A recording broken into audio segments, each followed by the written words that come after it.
Salutations, listeners. Si valas valeo. Vala Mogulis. Nanu. Or as Mark would say, Ragoba. He is Mr. Pig. Some call him Call him that. When you see him, call him Mr. Pig. Thank you for tuning in. This is Three Men in a Basement, and we are the Ultra Crepidarians. My name is Colin McLeod. Mark Alpier. I'm Timothy Magic. I'm stuck in the attic. Why am I not in the basement? Oh no, he's locked up with Dre. In this podcast, we review movies and we deliver to you, the listener, an average schmuck's opinion about hidden gems in the wide world of cinema.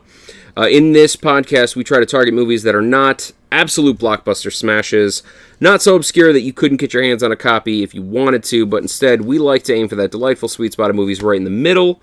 We try and target those movies that, in our experience, too few people have seen, people may have only heard of, and ones that maybe you've seen but you've forgotten about and deserve another watch.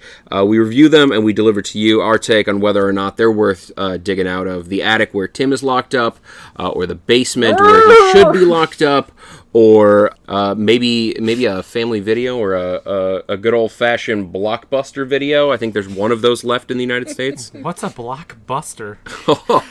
It is, I believe, a kind of cake. I always thought it was a pyrotechnic. Could be. Dig them out of one of those lovely places and then go and watch it. We try and figure out that for you. In this, the 11th episode of the podcast, we reviewed the movie Awakenings. Yeah. Okay, so Awakenings. Any, top notes before we hit some IMDb specs on this movie? Well, yeah, for me, this was a pretty powerful movie. I think that there were some pacing issues, and I think there are some fair criticisms of it. But overall, I was pleasantly surprised. Tim, I know you had different thoughts. Let's hear them. Yes. Well, not all of them. We got to save some for save some for the meat of the episode. We can't. These are top notes, friends. Yeah, this is the top of your opinion. Top note. Very engaged in it, and would recommend watching some of this movie. But be ready for, again, like Mark said, pacing issues. But we will delve into that a little bit later in the spoilers territory. Yep. So this movie, it starred Robert DeNiro and Robin Williams, or maybe I should have flipped that around. Robin Williams, Robert De Niro. Robbie. And a few others. But I felt like their performances were pretty spot on. They're the titular characters on the cover of the art, and I'm sure on the IMDb page as well. So just get ready for their performances. Not bad, but again, we're going to delve into that a little bit later. Nice. So Colin, hit us with the specs. So a little hint of things to come. Right now we're going to dip our toe with some IMDb specs. Awakenings, 1990. That was a good year.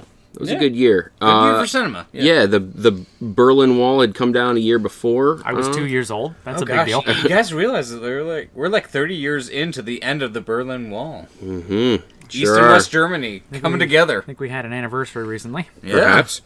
So this movie, rated PG-13, 2 hours and 1 minute, and biography drama. It's got it listed as for the genres.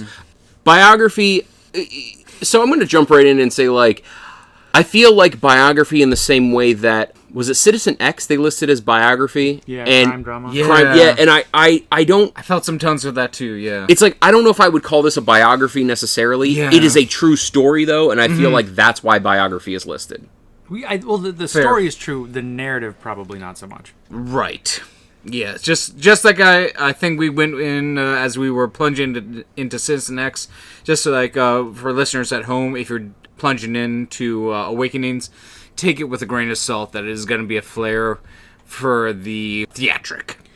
Just like with Patch Adams, another medical drama that Robin Williams also starred in. Yeah, I also agree that I think there was a sort of there was probably a lot of artistic license taken, but as a viewer, I am not entirely sure when that started and ended, and I think that's usually a pretty good thing. If it's not oh, well, obviously that didn't happen. Right. So at least it was needed pretty seamlessly into the narrative. IMDb has the description as such. The victims of an encephalitis epidemic many years ago have been catatonic ever since, but now a new drug offers the prospect of reviving them. Yeah. All right. Again, Colin, I asked you to spell this out for me while we were watching the film. Please spell it out for the listeners at home with that Latin terminology. Encephalitis. Yeah. So encephalitis is basically like a inflammation or infection in the brain. You know, I'm not a doctor, so I'm probably going to be getting an email from Couple of doctors. from a couple of doctors. We got a lot of doctors. So many doctors listen to this podcast. Thanks, Dr. Lowe. Yeah, probably going to be getting an email from our money, buddy of mine who's in medical school, and he's going to be like, listen, friend. Hey, buddy. But yeah, it's basically an inflammation or an infection in your brain. As you can imagine, that can cause pretty severe damage. We just had a sweep of Eastern equine encephalitis in Michigan here not so long ago. It can be caused by a lot of different things. I think, from what I understand of the original issue that was plaguing these people, a lot of it was the result of one common virus that sort of got them all and caused this issue. And then there was sort of a post-encephalitic period that caused this to happen. Yeah. Sort of Post Malone came along and he laid down some sick rhymes. Yeah, Post Malone, he was very involved in this. No, I think we should probably be careful about straying into the medical presentation of this movie because none of us really have any idea. We're no experts. Again, we're the three schmucks in the basement. So we briefly touched on some of the main stars. Was there anyone else of note other than Mr. Williams and DeNiro? The Robbies. Yeah, so we do have Robbie Bubbies. DeNiro and Williams classic. We do have, I'm going to hit you with a few quick ones here. We got John Hurd, who played the father in Home Alone, if you're familiar with that little number. Alice Drummond. Just the sequel. Just the sequel. No. I'm Peter McAllister, the father. Sorry. You got Alice Drummond, who played Ray Finkel's mother in the original Ace Ventura movie. No, just know the sequel to that one, too. Oh, man. Weird. She turns around with a tray full of cookies with laces out and says, "That Dan Marino should burn in hell," or some fucking version of that. Nope, don't know it. Judith Molina. What sequel is she in? She is not in a sequel. She's in the original Addams Family movie as the grandmother. Oh, shit. I just know. I have family values. So basically, a lot of people that you recognize, but they're kind of almost deep cuts in that they're not household names. No, but we do have the resurgence of Max von Sydow. Yes. So if you listen to our Citizen X episode, Max von Sydow was in that. He's in this. Pretty amazing. A doctor as well, a psychiatrist as well. Mark, I think you pointed out Game of Thrones as one of Max von Sydow's call-outs. Yep. Oh, no, what's the sequel to Game of Thrones? Because that's all I know about it. Has it come out yet? We'll wait and see. We'll wait and see. Oh, goodness. Game of Thrones. Brother of Dragons. The college years. Bran goes through puberty. Oh, good. I wouldn't watch that. We do have this movie was directed by Penny Marshall. Yes. So kind of a heavy hitter. Laverne and Shirley, Big, A League of Their Own. You know what? Speaking of Big, I love League of Their Own. We should watch that on this podcast. Speaking of Big, I know we're not really in spoiler territory, but this movie, there were notes of that movie in this. I felt there were some elements that were pretty prominent in the movie Big with Tom Hanks that were also showcased here. There were rumblings. Yeah, that I appreciate. Little ripples. Yeah. I assume Big came out after Awakenings did. I think Big was what, 93? No, I think Big was 80s. Was Big 80s? Yeah, Big was I think like 85 or something. I'm gonna try and dig that out here real quick. We're gonna do that deep cut here real quick. 88. Okay, 1988. 2 years prior to this. So we can hook up your Atari, nerds. Yeah, I guess we can hook up our Ataris and drink some tab. Yeah, so kind of transitioning away from IMDb. Yeah. Recommendations. How do we feel about this? Okay. I would recommend this movie in a way that maybe I haven't other movies. It's not super exciting. It's not super funny, but I enjoyed it. I felt like it was a pretty powerful movie to me. I likely won't watch it again, but I'm very thankful to have seen it. Probably until you come over to my house and I twist your arm and I'm like, let's watch Awakenings again. One more time. You're like, oh, okay. Let's go have some beers and watch Awakenings. Maybe not. But no, I would recommend this movie. Mr. Tim. All right, Mr. Mark and Mr. Colin. No, I would not recommend this movie. I think it's just too out of the norm for people expecting to see a Robin Williams film, a Robert De Niro film.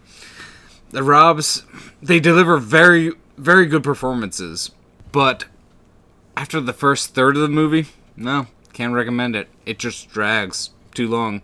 You can watch the first third of it. If it's on TV, cool, awesome. Go ahead and get a snack, get a soda, beer, whatever. After the first third, though, you're done. You're ready. It's fine. I look forward to unpacking that. What about you, Colin? Yes, I do recommend this movie. I think this movie is super powerful. It's interesting in that it's a true story, and it sort of shows this really interesting kind of cross-section where science was bleeding really heavily into medical research, and they were really trying to, I guess, put down roots as far as like how they conducted things like human trials and stuff like that. But at the same time, it was still a little bit the Wild West where you could just sort of, get things done and do Just some any stuff. milligrams of medication Kind you want to pump into somebody. Yeah. I do agree. Tim had sort of mentioned that, like, if you're looking for Robin Williams or De Niro, this is not the standard role for either of them.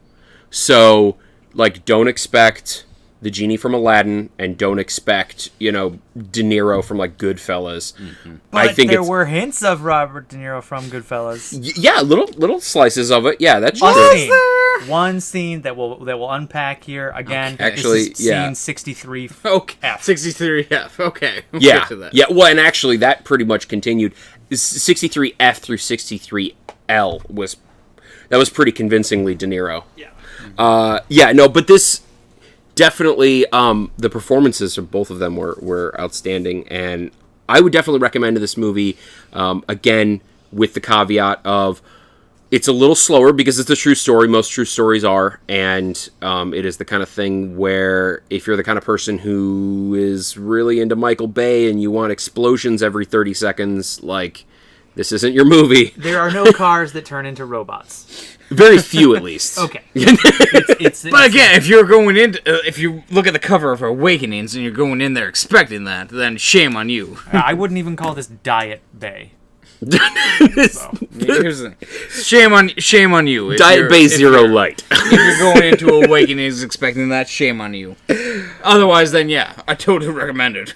You asshole. This is the caffeine-free Diet Pepsi of Michael Bay movies. All right, so we got He's not even have touched this in any second. Well, that's why. I- I said why? caffeine-free, diet. Captain Michael Bay free Awakenings. Oh wow. caffeine free, but not El Topo. Hey, these catatonic patients are pretty boring. How about if we took them to Alcatraz and blew them up? Wait, what? Tim is looking for anything to entertain himself. He didn't like it. Okay. So we got a 2/3 on It's freaking that. called The Rock. It's a movie in the Criterion Collection, you savages. So this isn't the first time, but I think it's kind of unique in that we don't all recommend it. No, I don't think we all recommended 1408. Yeah, and that was the one I was thinking. That was me. Again, I'm the odd man out. Trying to color you with a highlighter. No, it's my scarlet letter to bear. You seem fine about it, though. I'm totally fine about it, and I also don't. I'm not crying, you're crying. Shut up. No, and then there was also, I don't think everybody recommended. Did we all recommend Mystery Men or Evolution? Oh, we better have. Yeah, them's his fighting words. I get real testy when you start questioning those movies. I know this is not the first Mark's movie. popping a boner right now. An anger boner. I wouldn't describe it like that, but sure. All right. There's gotta be another Your one. call, man. There's got.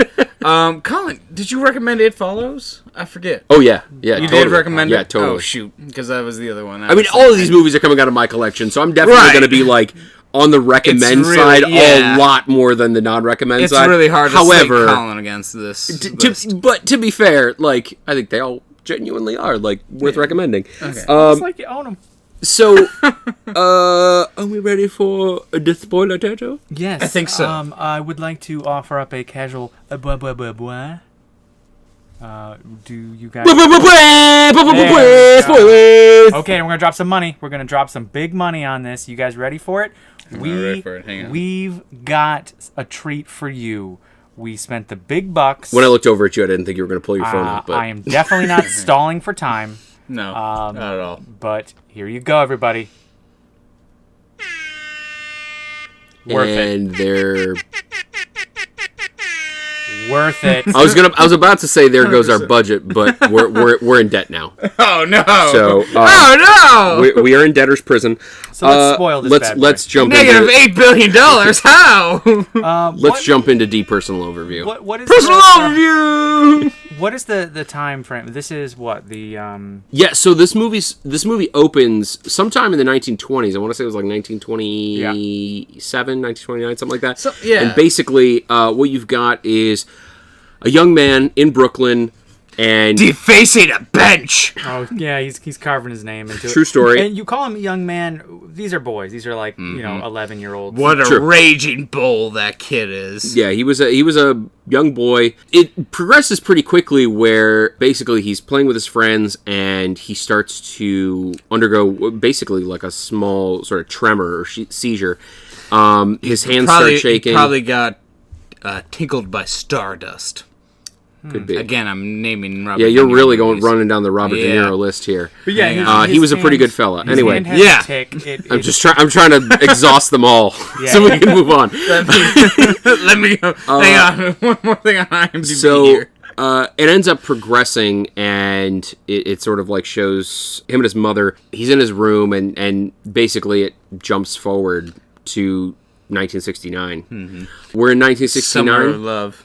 Pretty much. And Robin Williams pulls up at this, what do they call it? A chronic institution.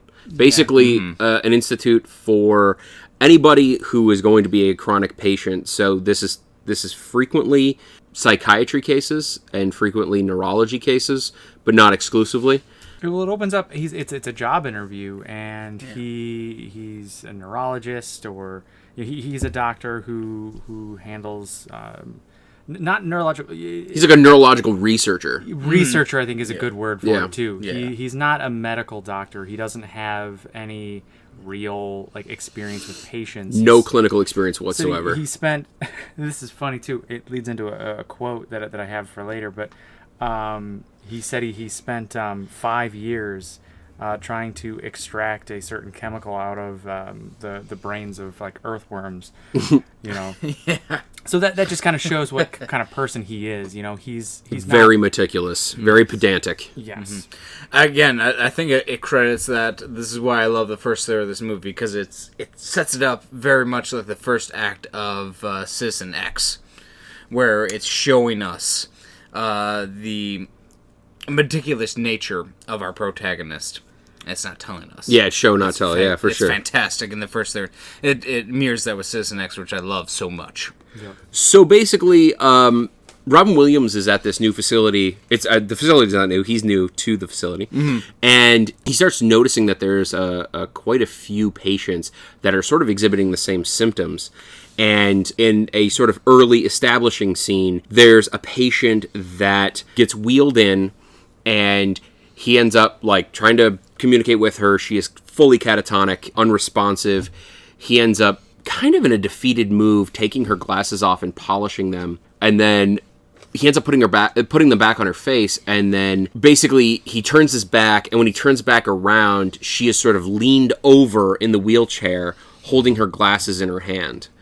And this kicks off what is essentially a montage of Robin Williams realizing that both these patients are connected, and also one of the things that tends to connect them is they respond to sort of like rapid stimuli. So you throw a ball at them, they tend to catch it. But they will genuinely sit there completely unresponsive for days, weeks, months, years. Yeah. I mean, some of them have been in there 40 years, you know? Mm-hmm. And so he ends up basically identifying this pattern and trying to piece together why this is happening. And ends up meeting this patient named Leonard, who just happens to be the young man from the very beginning of the film. And he gets this idea that maybe... Well, should we talk about his experience with the person who first described this? You talking Max von Sydow's character? Yeah. Or no, he. I think the first patient that you were talking about, the lady with the glasses, that was really kind of the catalyst for him exploring the idea that they weren't just. And this is I don't mean this to be offensive, but vegetables basically. He tosses her glasses to her and she's able to catch them. And there's a bit where he's having a conversation with the doctor, and the doctor kind of dismisses that, and he says it's just a reflex. He says, well, if she batted it away, I would have called it a reflex, but she caught it. Mm-hmm. You know. Yeah, actually, you said it's vegetables. It's a conscious act. Like his first day, he's sort of getting toured around the facility, and one of the guys that's sort of touring him around says, they call this place the Garden, and he asks why. And the guy says, because all we do is feed and water them. Yeah. And it really illustrates like sort of what he was up against, like what the perception of these people was. Like he was basically trying to convince... In the 1960s, 1970s, yeah. Yeah, he's basically trying to convince an entire group of people, doctors, nurses, techs, caretakers, he's trying to convince them that these people are not vegetables, that they're actually, as terrible as it sounds, sort of imprisoned in their own mind. Mm-hmm. There's something there. There's something behind the eye still. Yep. Yeah. Yep. And it's a terrifying idea to explore. But like you were saying, he meets up with Robert De Niro's character, Leonard, or meet up, maybe that's the wrong word, but Leonard is one of the patients that is admitted to the hospital, and he ends up kind of taking an interest in Leonard. I don't recall what the impetus for that was, but I think it was just kind of happenstance that like... I think part of it may have been Leonard's mother. Like, Leonard actually had somebody who still, like, came to see him, came to take care of him. Everybody else had ostensibly been abandoned. Yeah. And they were in this facility all by themselves. Leonard still had his mother, and I think... It was a source of information. I think that's what it was, exactly. Robin Williams really, like, his character really latched on to the mother and was like, I need to know how this progressed. And what was sort of, like, interesting is, like, basically everybody had been diagnosed with something different but similar. And he's like, no, they're all pretty much the same. And he started farming Leonard's mother for information, and she was describing sort of how it progressed, how the illness progressed, and how it started with sort of tremors that sort of mimicked, I guess it sort of mimicked Parkinson's. Yeah, it sort of mimicked the symptoms of Parkinson's, and as it progressed, it got worse and worse, and eventually he became fully catatonic, and it sort of planted that seed in Robin Williams' mind that maybe what causes Parkinson's is what's causing this same issue in all of these people. Yeah, there's that bit where he's talking about, you have a tremor in your hand, you have a tick in your head, and all of these things just kind of, played out to their extreme, cancel each other out, and you're left with just this catatonic state. He kind of described it in a way, with all this frenetic energy going on with your motor faculties, and how if they were all kind of happening at the same time, it would just kind of short the person out. Yeah, like whatever causes a tremor, what if the thing that caused it just never stopped? Yeah. And you'd basically just be stuck. And he heard about this medication called L-Dopa. L, like the letter L, not like the Spanish the. And L-Dopa was a sort of new, I want to say miracle drug, but maybe that's a bit strong. It was a very promising drug for treating Parkinson's, and it had been shown to drastically reduce the amount of tremors. It's a synthetic form of dopamine, and one of the things that is common amongst medical conditions that present with tremors is low levels of dopamine. So the synthetic form of dopamine basically is supposed to sort of calm or eliminate tremors. And he basically had to convince the medical board at this hospital to let him administer this synthetic dopamine to his patients in hopes that it would do something. He honestly didn't even know what it was going to do. There's a very powerful scene where he's with Leonard's mother and she's like, well, what is it going to do? And he's like, I don't know. And she's like, well, what do you think it's going to do? He's like, I honestly don't know. It could do nothing. She basically like pinned him down. She's like, what do you hope it will do? And he's like, I hope it'll basically bring them back from wherever they are. Yeah, and he's very much alone in this. He goes to a lecture by one of the guys who would help develop this L-Dopa, and he's super excited about it. He interrupts the lecture at one point and kind of gets shut down, and then he corners what this you guy. don't do in medical. Yeah, he corners this guy in the bathroom, and the guy's like, "You talking to me?" Because he's at the urinal, and he's asking him all these questions. He says, what if somebody presented with this, and do you feel it would have any kind of effect? And the guy just kind of shrugs and says, I'm just a chemist. You're the physician. You're the one that does the damage. And just kind of walks out of the room. Yeah. So Robin Williams is very much, a man on an island with a theory that he believes he's got decent standing in, and he kind of moves forward with it. And you know what's actually, it's so funny that you say like he's sort of like alone and on an island, because I didn't put this together until right now, but there is a scene where, suffice to say, the people in this state can actually sort of come out of it briefly, just for like flashes, in certain instances if something brings them out of it. So like we talked about like catching the ball, like there's an instance where like they're awake and they can catch the ball. Music can bring them out of it, and human touch can bring them out of it. And one of the things that can sort of bring them out of it, like I said, is human touch.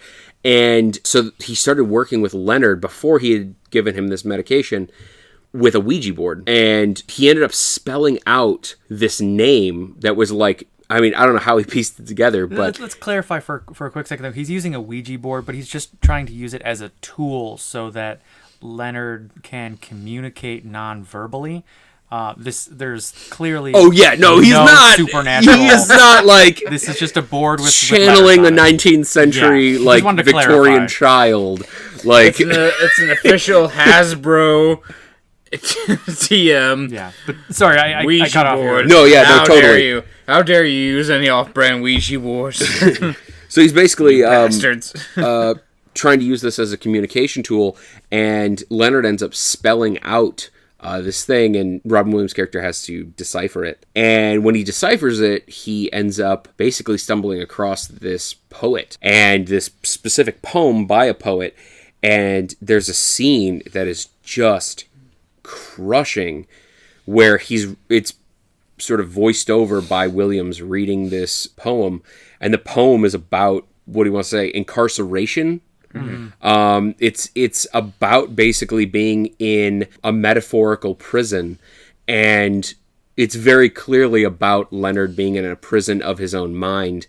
And I didn't make the connection until you spoke about Robin Williams being on his own, but that's very much him too. Mm-hmm. He's in a prison of his own mind. He's in a prison of his own anxiety. Well, yeah, he mentions, I think probably more than once, he's not good with people. He's a numbers guy. He has goals. He has a vision, and that vision changes throughout his life, but it never includes another human being. He just about shit his pants in the interview when they were like, "You've never worked with other people? This job involves other people." And he's like about to walk out of the room. No, he mentioned at one point, he would like people more if they were more predictable, and I think that is his life. He likes order. He likes to be alone because he can create his own world that way, and other people are messy and unpredictable. So yeah, he's very much alone. DeNiro is very much alone in his condition. But I have to critique this a little bit. No one's ever cold in their aloneness. It's like it's always so sympathetic that Williams or De Niro is alone. That's true. Like we're fawning for them to be cared for or accepted, and it's never pays off. Nothing ever pays off in this movie. So that's a critique. I disagree. I disagree. I think that Williams alone, his character does get some payoff in the end, and I think we'll cover that. But I see what you're saying. Wait, with the nurse? With the nurse. Yeah. No. I mean, he opens up a little That's bit. flab. Well, clearly you have a different opinion. But it's bullshit, and you know it. But I will agree with the criticism that I think that people who are stuck in isolation, and I guess, you know what? I'm saying this, but I'm starting to like find holes in it. De Niro's character does exhibit this, but when you're alone, you develop, along with those anxieties, is some resentment towards the world because they don't fit your reality that you've striven so steadfastly to create. He is very likable in his curmudgeonness, and maybe that is not necessarily realistic. Robin Williams. Yeah.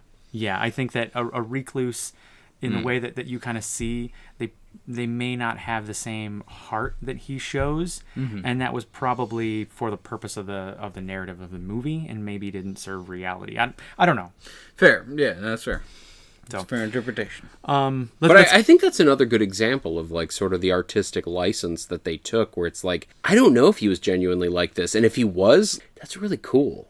And like it makes sort of his relationship that ultimately blossoms that much more meaningful, and it makes, you know, his interaction with his patients that much more rich. And if we frame it through the lens of artistic license and for the purpose of it serving the narrative, I can be all on board with it.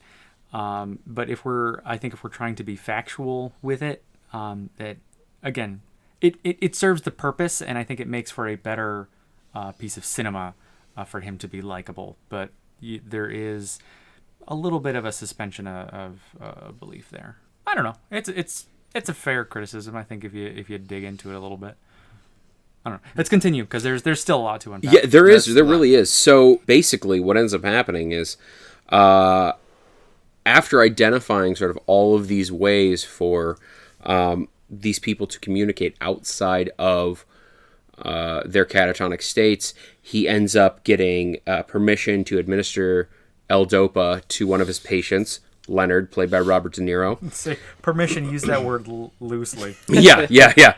He ends up fighting and ultimately convincing his chief of medicine. And then going behind their back and, ramping it up just a little bit. Little bit. Hey, it was the 60s. Everybody was doing drugs, just not typically synthetic forms of dopamine. Fair. Who knew? Who knew? So it ends up working, and Leonard, De Niro's character, ends up coming out of his catatonic state, which is sort of a hard thing to unpack unto itself, because he literally went out as a 12-year-old boy, and he woke up as a 40-year-old man? At least. At least, yeah. Talk about... He got the tremors, in 1929 or something like that? Yeah. And it was 1967 or something like that later. It's a good chunk of time passed. Yeah, I just cannot imagine. 2 world wars happening in that kid's... I think we can fast forward a little bit here, because the next several scenes are about him acclimating to his new world, and everything is fresh, and he's very innocent, and he's excited. Other patients are also given the drug after the success that's shown with Leonard. The other patients are given it, and they also kind of come out of it, and there's this awakenings. There we go. Yeah. Roll credits. Hey. Oh, that's the title of the movie watch. Yeah. Oh, but at this point, everything is innocent and everything is fun. But then it turns a little bit. Leonard is basically, even though he was the first character to get administered this drug, as a result, he was sort of the stand-in for all of the characters' experiences with basically waking up after, 20 to 40 years, some of them. His new view of the world is shown to sort of help illustrate how all of these patients are feeling and experiencing. Yep. And I think that the beginning of the, it's not downfall, but when things start to take a turn, he develops a little, I mean, he has the mind of a 12-year-old. He has this little schoolboy crush on this woman who is, crush. We're who's still in visiting October. Her father at the hospital, and it starts off with him just kind of like noticing her, and then he kind of follows a little bit, and he says, "Hey, are you following me?" And they start talking, and he's clearly infatuated with her, and it causes a little bit of a rift with his mother because clearly his mother's been around his whole life and has taken care of him, and now here's this other woman. That shtick plays out. We've seen that before. Mom, I'm gonna take you up to the attic. Yep. But it starts. Not too psychopathic. Yeah, there's none of that element to it. You know what this is sort of reminiscent of a little bit is, well, I was going to say Jack, but I think there's actually a couple of movies that get in this vein where it's like, basically, he was a 12-year-old kid and he gets thrown into the body of a, 45, 50-year-old man, and all of a sudden, he's got feelings, emotions, hormones, chemicals in his brain that he doesn't fully understand, and he hasn't had a lifetime's worth of experience with. And, you know, all of a sudden, he just notices girls. Girls are just suddenly there. It's not played to a comedic effect like it. No, and not creepy. I think the way I just phrased it maybe made it sound creepy. Not like that at all. No. But they really sort of illustrate the point that this person is experiencing something that you just couldn't imagine. Like, you really can't imagine the difference in mentality between the time you were 12 and the time you're 40.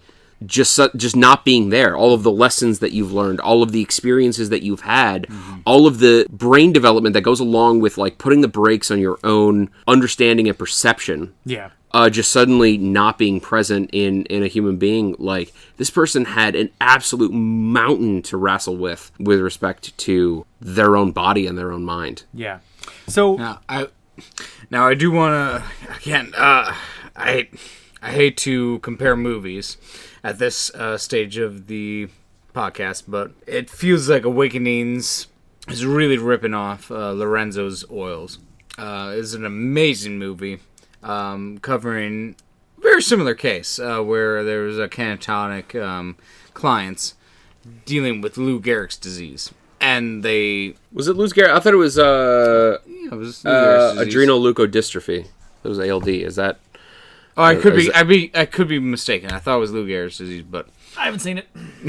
It's great. I don't actually know the scientific name of Lou Gehrig's disease, so that could be ALD. Who knows? Yes, no, that is actually a spectacular movie, and you're right. I had the same thought. It's very similar in a lot of ways to Lorenzo's Oil. So if you have seen that, yes, the parallels are striking, like strikingly, and they're both true stories. Yes, both based which off is of pretty true, amazing events. But I feel like that one's a little bit better than Awakenings. I'm sorry.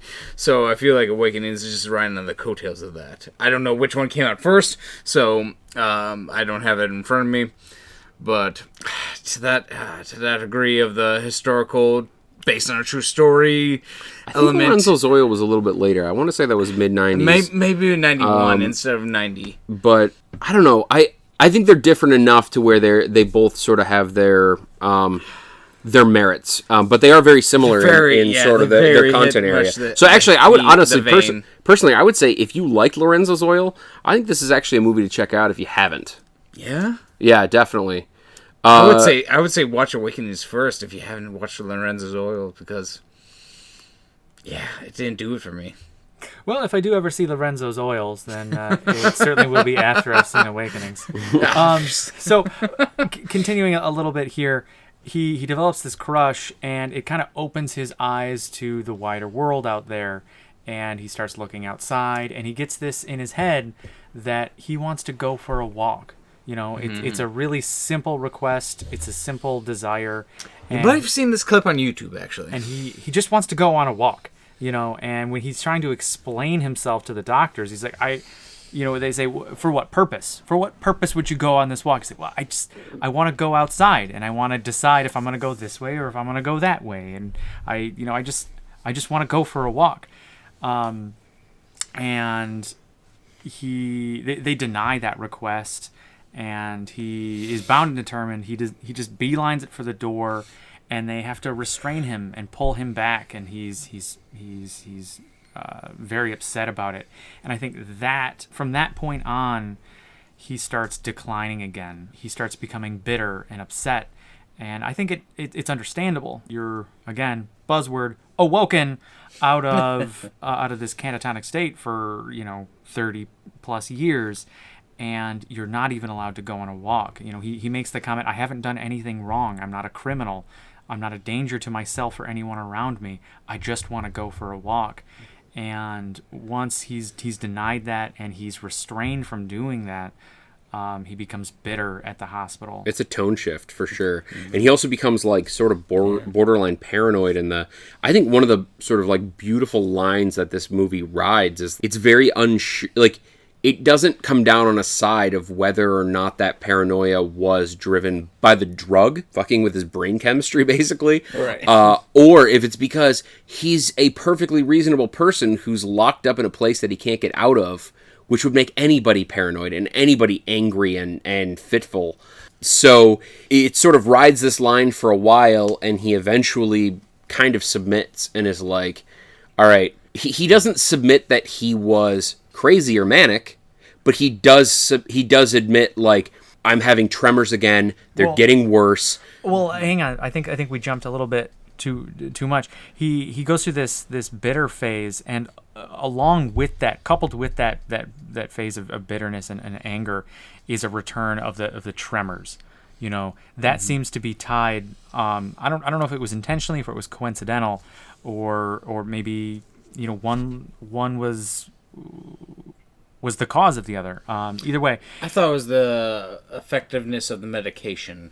Yeah, that's what I thought. But like, it was not a miracle drug that we were hoping for. Yeah, there's a scene where he's talking to some of the other patients that aren't a part of the same ward that he is. They are just they have schizophrenic. They're paranoid, and he's feeding that paranoia. He's clearly angry. He's almost taken on this weird sort of like Masonic persona where he's preaching to them, and they're soaking it up, and all the while he has his tremors, and he's shaking, and he's twitching, and you can tell that like this beautiful flower that bloomed 4, 5, 6 scenes prior is wilting, and it's sad to watch because you see him push Robin Williams' character away. You see him criticize him, and it's like Robin Williams has wanted nothing but to help and grow this flower, and now it's spitting in his face. And not only that, but it's wilting, and it's not allowing him. Leonard isn't allowing him to care for him in the same way. So he has to both bear the weight of being criticized and watching his man, this isn't the right word for it, but his baby, his work, his friend, succumb to this illness. And that's an interesting point about what you would call Leonard's relationship to Robin Williams' character, because it really is a very uncomfortable mix of all of those things, and they do dissect that a little bit in one of the scenes with the nurse, where there's sort of some romantic tension with Robin Williams' characters. They're sort of discussing Leonard, and yeah, it is sort of this odd mix of he is his work, he is his greatest accomplishment, but at the same time he's his friend, he's a human being, he's a good person, and all of these things are sort of stewing together, and watching this happen, the difficulty that he sort of faces is through what lens should I watch this happen, and in what way should I respond? Yeah. And it's a very challenging series of scenes to watch sort of this decline. But ultimately leads to Leonard's revelation that he is getting worse. Yeah, I think he's not responding to the medication anymore, and he needs... Leonard hits like a rock bottom. It happens really quickly, and that could be a criticism with the pacing, because he goes from that like that angry, bitter, person to immediately a rock bottom, and he tries to... It's abrupt. Yeah, he tries to like kind of repent for it, sort of by sharing his struggles with the other patients who have also gone through the same treatment, but he's further along, and he wants to... It goes from him being like bitter and angry at the hospital to him trying to, share what little wisdom he has with the people around him. And it's powerful, it's moving, it's important. The pacing wasn't quite there. It felt kind of jarring when they did it, but I could see what they were going for. I feel like if that's, if anything, that might have actually been like an editing thing. It felt like an editing thing. Like they cut out a couple scenes that like didn't serve any purpose other than to sort of wind that tension down, And they're like, we don't need these scenes because blah, blah, blah, blah. And then they cut them out, and then it's abrupt. But they wanted that 2 hour runtime, so they cut it. But yeah, no, it's. So Tim, I know you had a lot of problems with the second bit of this movie, and this is very much a part of that. Like, I'm very glad that you brought up Leonard's descent, because I feel like that was one of the few notes that they hit correctly. Is he's losing more and more of himself as the progression of the drugs go on, as the progression of the film goes on, the narrative goes on, that we see he can't even establish his own name.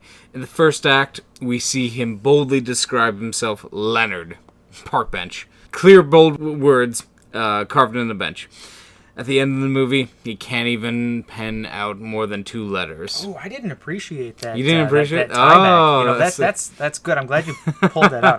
See, that's one of the things I liked about the third act is that the fact that Leonard was trying to identify himself still to the end. So that's a tip of the cap to DeNiro, but a wag of the finger to the rest of the movie in the third act, where it was just so encapsulated with everything else in itself. It's like, what the fuck? You should be focusing on Leonard right now. But you're not. You're focusing on Williams. And he's just like, oh no, I fucked up. Yeah, because Leonard is your focus. He was the focus from scene 1. He should be focused from scene 0. From 1 to 100. I have a question. What the fuck? I do have a question for you, Tim. Yeah. So, if I'm understanding you correctly, you're a little disappointed with how they didn't focus on Leonard and they spent more time with Robin Williams and his kind of budding like love interest and his kind of exploration of himself. Yeah. They made a mental health movie where they just once again subjugate the mental health victim. But I think the argument once again, the argument could be again a Robin Williams movie, surprisingly, a vehicle for just abusing mental health victims. This happened here with Awakening, and it happened in Patch Adams. Now, okay, I think abuse is maybe a strong word. It's glorification of the I don't think they glorified it at all. I think they totally did. It looked terrible and severe, and it looked like something that people were really suffering from. They punched it up with a glorified, beautiful cast in both of those movies. I mean, what do you want them to do? Cast ugly, bad actors to I want them that it's like. No, I'm not saying. Hang on. No, I'm not saying visually ugly. I'm just saying they made like 2 psychology-based movies. That's fair. Where Robin Williams is the Jesus, the protagonist of this story, where they don't resolve anything. And it's actually much worse in real life. Would you argue this is almost like a sister act where all of the players, all of the sisters, or the patients for Awakenings, they all had their own little unique personalities, and they were all likable in their own way. Was the fact that everyone had this like funny quirk to them?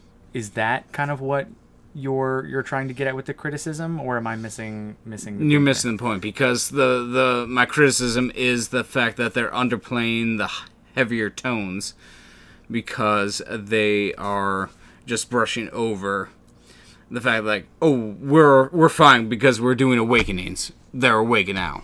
It's fine. Never mind the trauma. Never mind what put them in that state. Never mind what happens afterwards. No, they never hinted mind at it a little bit. A little bit. They tipped the iceberg. But never mind what happens 30 years later. Fuck that. Yeah. No. Because it's Robin Williams and Robert De Niro. Give him an Oscar. I mean, but you can't have a movie of like 30 years of like people being catatonic, especially when like they never come out of it, which unfortunately is the end of this movie. But it is a pretty incredible story about a medical researcher who was able to basically pull people out of what was essentially like a chemical brain death, and they were able to experience the world again. And he was able to do this like several times throughout the mid part of the 20th century. I'd like to see their story instead of Robin Williams. So, okay. But he's the common thread that allowed all of these people to sort of come out. And I think like best supporting actor instead of. But who would you make the main actor? Robert De Niro. Have him actually do freaking something. But he does a lot in this movie, and he's like catatonic through like most of his life. Exactly, he's catatonic for 2/3 of this movie. So why do I care? I don't know. But that's like what happened to the guy. Like that's what happened. So to the why are we actual focusing guy. just on that guy, that portion of his life, that 1/3 of his life, instead of? Because that's the part that he was awake. That's why the movie's called Awakenings. No, it wasn't. No, it wasn't. Because Okay. he was awakened for his childhood. We could have seen his childhood, and then we could have seen the struggle. Yeah, for 5 fucking minutes. Give me 30 minutes of that, and How then much give character me development give can me you get 30 done minutes. in the childhood? I don't know, Harry Potter. You tell me. So you would prefer if this was more of like a character study that I would kind prefer- of focused more on Robert De Niro and the Absolutely, I demons thought that haunted was going to him. be a Robert. When I saw Awakenings, I thought like, oh sweet, Robert De Niro is going to portray this character who's gone through this awakening, who's trapped in this man's body, and Robin Williams is going to help him, coax him out, and like help him like in a Good Will Hunting situation. That's what I was expecting going into this, because I've never seen this movie before. And it's fucking bullshit. You have very strong opinions. So you had an expectation that wasn't met about who would be the lead in the movie. Got it. About the two people who have equal billing in the movie. You're right. I had such a bullshit opinion from the Oscar winner versus the comedic guy who was a genie in Aladdin's lamp pulling his dick out. Okay, you cannot right. be knocking Robin Williams in this podcast. I love Robin Williams. He is my I love him and I miss him so much. But god damn it, if I wasn't disappointed that if this wasn't just this was just a soft boil of Patch Adams. I think that we are striking at a nerve. Yeah, Here. it sounds like It's a soft boil of Patch Adams. Can you guys deny that? yes, absolutely. It's a soft boil of Patch Adams. Go ahead. It sounds Go like ahead. you're- Talk me through the notes of Patch Adams. Go ahead. It sounds like you're looking for reasons to hate this film. No. Like you don't actually have much, but you're really struggling to hate this film. I really didn't know this movie going in. So tell me, what was I to expect? In the early 90s of Robin Williams before Patch Adams. And I have seen Patch Adams, so I didn't know that this was a soft boil precursor to that movie. You know what? I will agree that there are a lot of common threads in Patch Adams and this movie. I don't think that it is I would not endorse that it is a soft-boiled Patch Adams. You're wrong. But I will say, you know what? That leads into a fantastic quote that I think that we should potentially move into Let's here. get into it. I think we can quickly wrap up the end of this movie in that De Niro's character kind of succumbs back to the illness, and eventually so do the other patients. And I think the Just like how Patch Adams doesn't save anybody at the end of the movie. Oops. That's fair. That's Sorry. fair. I think the message. The girlfriend dies, by the way. At the end of the movie, the message is we need to embrace the human side of ourselves, and it does get a little fluffy there. I think in a good way, though. I think Robin Williams had this sort of awkward, tense relationship with this nurse, and they both clearly enjoyed each other's company and liked each other, but Robin Williams was really awkward, really sort of inside his own head, and the nurse was not particularly it was the 1960s. It was probably still a time where guys need to ask girls out, and the way it's framed in the movie is that some of the strong words that De Niro speaks when he's still lucid is basically people are taking their lives for granted. They're not living their lives. He's holding up a newspaper and he's like, look, it's all negative. Everything's negative. People are basically being fed fear, and they need to be enjoying what they're doing. And it's sort of with that message that Robin Williams in the end decides to ask the nurse out for a cup of coffee, and I think it lands well. Yeah. I was okay with the ending. I felt like it was a little fluffier than, well, I don't know. It wrapped it up well enough for the narrative, Like we've covered several times so far tonight, this isn't meant to be a realistic interpretation of what it's like to go through what these people went through. This is very much an artistic movie that has a narrative. It has beats. It is meant for entertainment. It's not a character study. It's not meant to be gritty. And I mean, even if you wanted to, you couldn't do that in 2 hours. Yeah. So with that in mind, I was okay with the way that they had wrapped it up, because that's how the cards were played out. That was the only play to be had once we'd gotten to the end of the movie, and those were the cards that they had. And it's fair that they played them, because you've got to wrap up a narrative, and it's I was fine with the ending there. Are we able to want to move into quotes here real quick, or rapid fire those? Yeah, I did want to make 2 quick notes that I thought the movie was casted wonderfully. Leonard as a kid, basically the kid who was supposed to be playing Robert De Niro, was just absolutely amazingly cast. Oh gosh, I was blown away by the first 5 minutes. It's like, holy shit, that looks like actually a young Robert De Niro.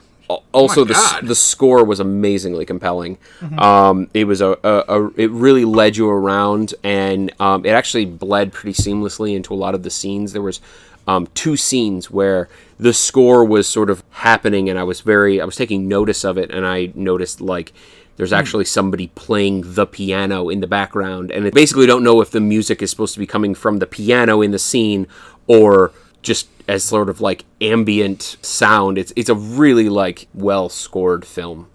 But yeah, no, I'm definitely down to transition to quotes. What do you guys got? Yep. What do you got, Tim? I'm gonna fire back at the piano scene, because again, I felt that was just so heavy-handed at the end of the movie.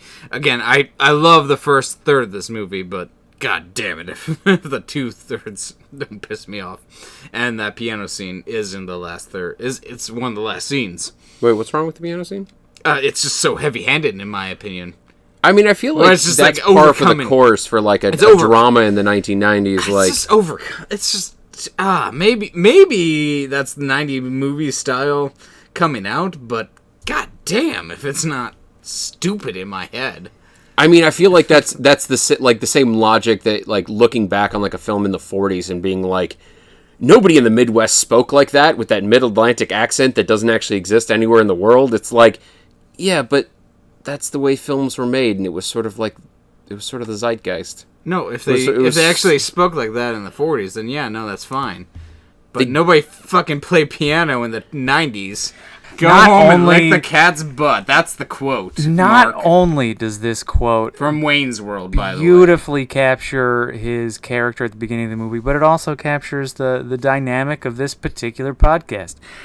It is, I'm sorry, but if you were right, I would agree with you. I think that, that in the context of the movie perfectly illustrates how Robin Williams' character was not willing to give up a single inch and had his opinions and didn't really care what the opinions of the other people were. And I'll leave it at that. And I'm proud of you, Mark, because that is from the first third of the movie, the only third of the movie that matters. Well, that is a fantastic example of what I'm talking about. Yeah. Do you have a quote, though, sir? I do. It's also from the first third of the movie. It's I know that that's accurate because I proved it. Yeah, I think that kind of hits it like some of the same chords that that Robin Williams' character hit. Yeah, he clearly viewed himself as being better than his, contemporaries. Mm-hmm. What kind of quotes you got, Mr. Colin? Yeah, so I got 2 here. I got just 7 quotes from Colin. Hang on. Yeah. Or 2, which is the number that I said. So the first one I've got is an exchange between Robin Williams and Max von Sydow's characters. Max von Sydow says, "We know the virus didn't spare any of their higher functions." Robin Williams says, "And you know this for a fact?" And Max von Sydow says, "Yes." And Robin Williams responds with, "Because," and his response is, "Because the alternative is the unthinkable," basically illustrating the point that it is unthinkable that these people have basically been in a prison of their own mind for decades. An absolutely just devastating thought. The other one I have is one of Robin Williams' quotes that's basically, he says, "You would think that after a while of all of these atypical symptoms, something would stand out as an typical something." What he was trying to say is basically like all of these cases had been recorded as atypical something, atypical schizophrenia, atypical mania, and where we've landed is basically like all of these people are suffering from the same thing, and you're calling it 50 different things is basically leading us astray, and I'm here to sort of connect the dots. So, do we want to move on to ratings? This will be fun. I'm gonna give this movie a 7.3 catatonic DeNiros. Yeah, 7.3 catatonic DeNiros. What high number should we expect from you, Mr. Tim?